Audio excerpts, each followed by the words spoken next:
mas com coração. Na semana passada, a Elisa estava saindo de casa para vir aqui para o programa. Bateram no seu carro ou você bateu em alguém? Eu bati. Você bateu? Fui eu. Você estava dirigindo pensando no programa? No programa. Tá aí, vendo? por isso que eu não dirijo. Distração. Distração. Estava pensando em vir para cá e aí fui sair de ré e a autoconfiança demais, porque eu dirijo muito bem de ré. É mesmo? Eu sou muito boa na ré. E aí, sempre fui. Então, eu peguei a minha garagem no condomínio, eu saio, para sair de frente, eu tenho que fazer a volta. Falei, eu não vou porque... eu vou de ré. Eu vou de ré, sou boa mesmo. E aí, fui sair, daí a vizinha colocou o carro na frente e eu não estou acostumado com o carro da vizinha. Mas fui com tudo na paralama da vizinha. Bom, na hora eu pensei que ela sofreu algum problema. Não, tá tudo bem com ela, tá. Tanto é que ela tá viva aqui. Amém. Está viva aqui. Não aconteceu nada. Agora, a dor do luto é um negócio complicado, né? Isso é o nosso tema de hoje, né? O luto, primeiro ele precisa ser vivido, né? Tem que ser vivido mesmo? Tem que ser vivido. As pessoas, às vezes, evitam falar sobre a pessoa né, que morreu, não querem sentir a dor, mas a dor é preciso, né? Mas numa hora a dor vem, né? Porque a dor existe, né? E às vezes as pessoas não querem olhar para ela, não querem sentir. E dura muito tempo isso? Dura 1 ano mais ou menos. Sério? A dor de um luto.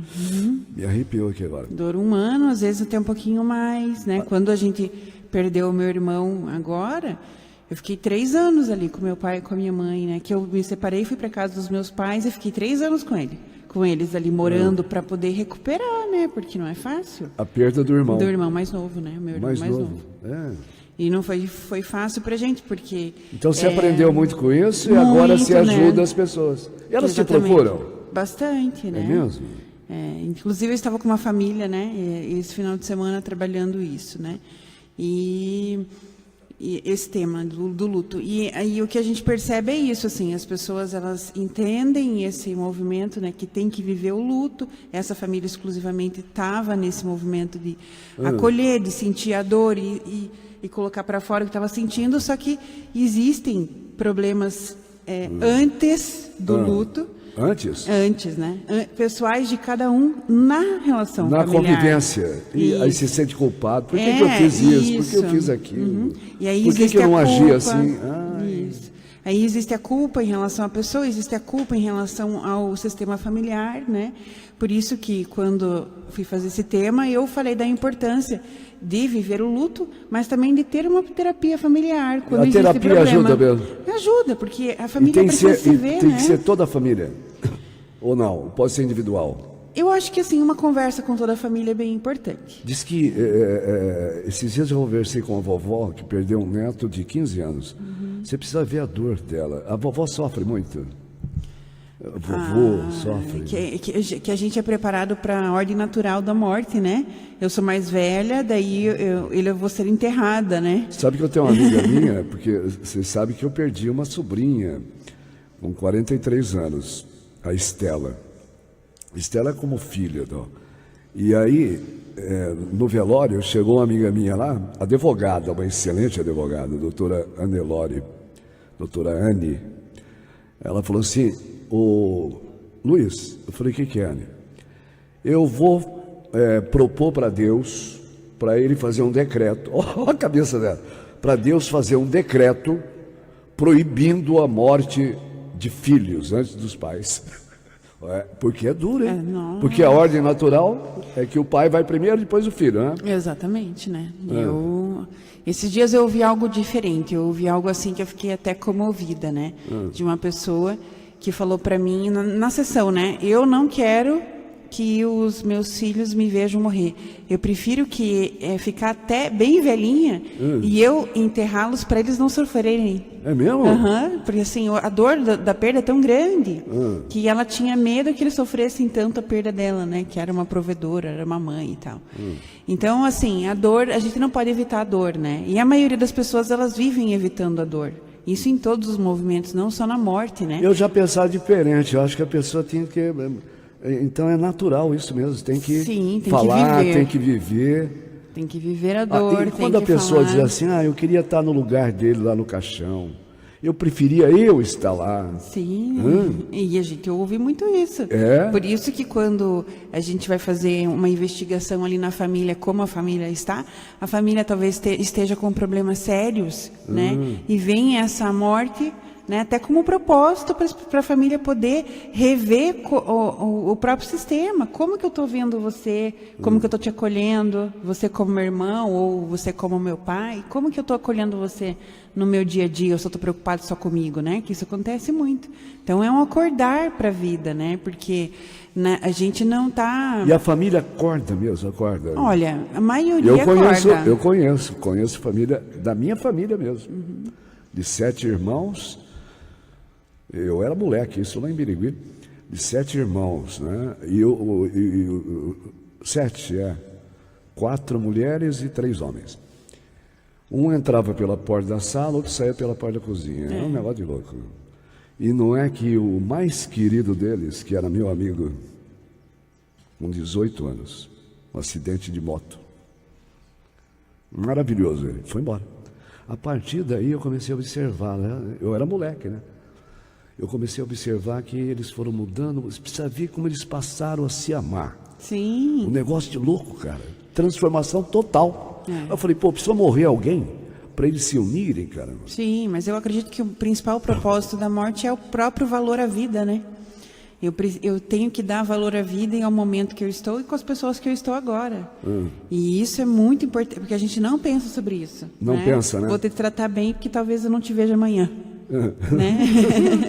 Então, eu estou preocupada comigo, né? Com os meus objetivos, com o que eu quero, com as minhas satisfações ou insatisfações, e não estou nem te vendo. É isso que geralmente as pessoas fazem, né?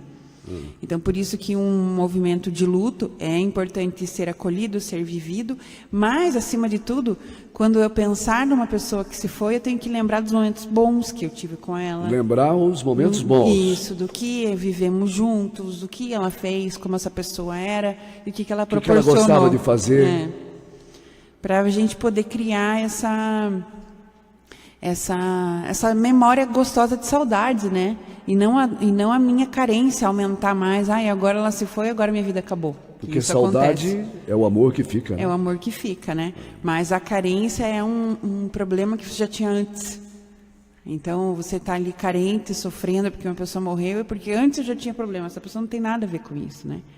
E se a gente for pensar que o morto continua vivo depois daqui, né? É bom a gente deixar o morto em paz, né? Deixa em paz, né? Vamos, nem que seja, né? Tá lá em algum lugar, vamos pensar em coisas boas, almejar que essa pessoa esteja bem, né? Todas as noites, isso há muito tempo já aprendi com meu sogro, que já é falecido.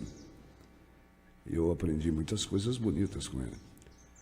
E uma das coisas que eu aprendi era rezar, orar pelas pessoas falecidas, para que elas descansem em paz. E toda noite eu faço eu vou lembrando assim, das pessoas que foram, né, para que fiquem em paz. Isso é bom. Né? E você fica como quando você faz essa oração? Eu fico bem. Em paz, isso. Eu fico em paz. Então, quando você faz uma oração para alguém, que ela fique em paz, ou para...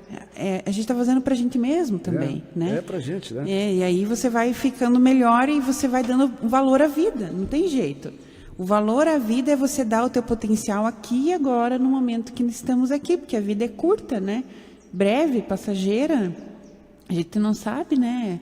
Se vamos ter a oportunidade de estar você aqui foi dar ré no seu carro e... pô!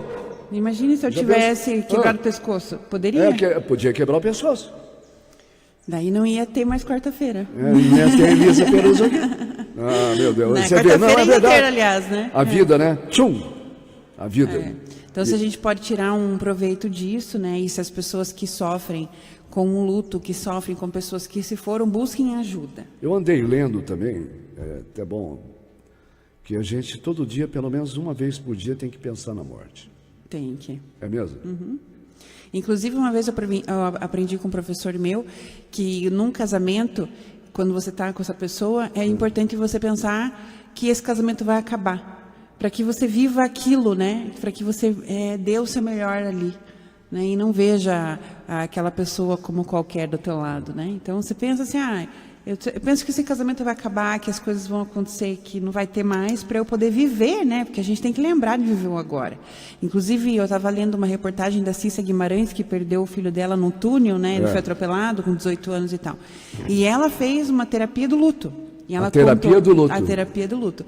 E ela contou que a psicóloga que a ajudou, fez ela realmente enxergar novas possibilidades para a vida dela, né?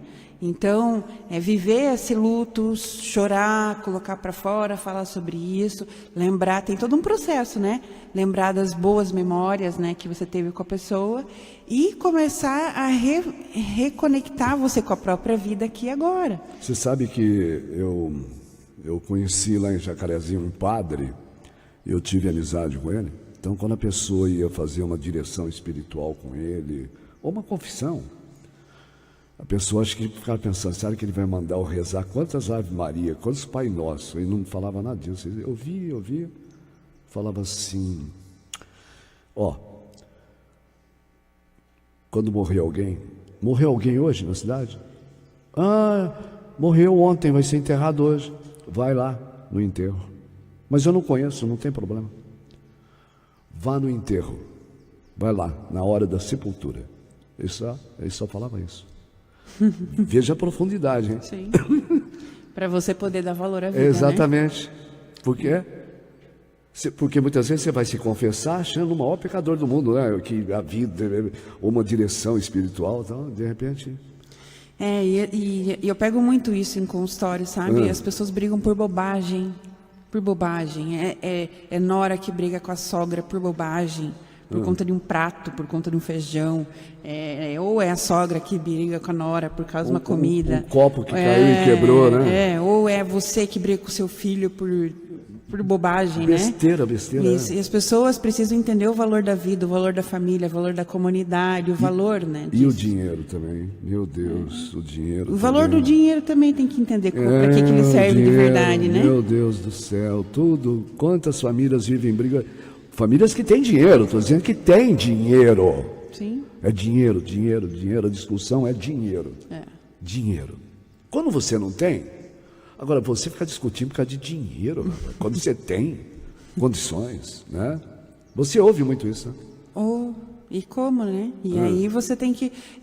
por isso que às vezes acontece em famílias ricas, às vezes acontecem umas tragédias assim, né? Para dar um acordar, para né? acordar a família.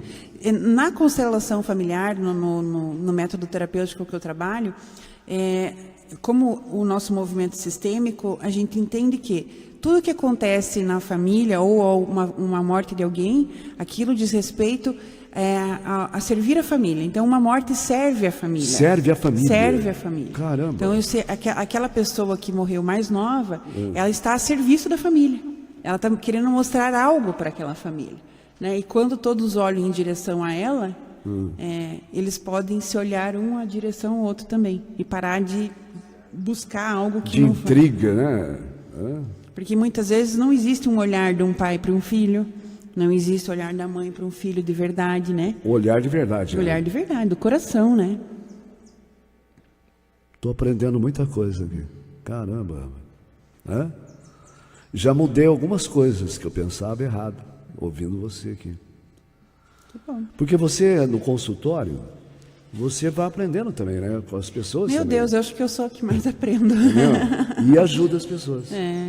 Meu professor dizia, né, que o terapeuta está lá para se tratar, né? Ele que se trata, não é nem nem os outros. Que vem, Porque e é bem interessante quando vai passando os anos, né? Movimentos que eu já curei em mim, né? Em coisas assim. Relacionamento, morte, né? Meu irmão faleceu, eu separei. E aí esses movimentos aparecem mais para eu tratar. São pessoas que vêm, porque eu passei por isso. É muito legal. Aí eu vejo aquele movimento acontecendo, né? Viu? Nós precisamos falar um dia aqui no programa. Já vou arrumar um tema aqui. Para quarta-feira, vamos lá. A dor da separação. Vamos lá, vamos falar sobre isso. A dor da qualquer tipo de separação. Tá bom. Porque é forte, né? Eu já me separei duas vezes. Então, e eu sei que as pessoas te procuram. Nesse sentido também, né? Tá? E você acaba ajudando. O terapeuta mais fala ou mais ouve? Depende da linha, né? Ah, é? Depende da linha. A minha linha eu falo um pouco, ouço mais, às vezes eu falo bastante, depende do... Você procura mostrar caminhos. Depende da linha que você trabalha, né? Tem várias linhas, assim. Mas Trabalho eu gosto de bonito, falar hein, que você faz, hein? É um mérito, um privilégio. É um mérito. Eu acho um dom, é um presente de Deus um presente para para mim. Interessante, né? Olha, é uma conversa muito boa. Aí o pessoal fala, eu queria tanto. A Elisa Peroso está na rede social, viu, gente? Tá? Não é que estamos aqui fazendo propaganda da Elisa, não, tá? Mas também estamos fazendo, sim, propaganda de coisa boa, né? Coisa boa. Você tem site, né? Você tem... Vai falando tudo aí que você tem. Tem Facebook, tem o canal do YouTube, tem o Instagram, No Instagram é bom se as pessoas tiverem, né? Que lá tem meu telefone também, daí vem direto para o meu WhatsApp. Ah, é? No Instagram. Elisa Peruso, na rede social, na internet, Elisa Peruso, Elisa com Z e Peruso com 2 Zs, tá? Elisa Peruso. Que alegria, obrigado por receber aqui, viu? Tá bom? Bem sempre. Beijo, pessoal. Então, a semana que vem, a dor da separação. Ai, meu Deus.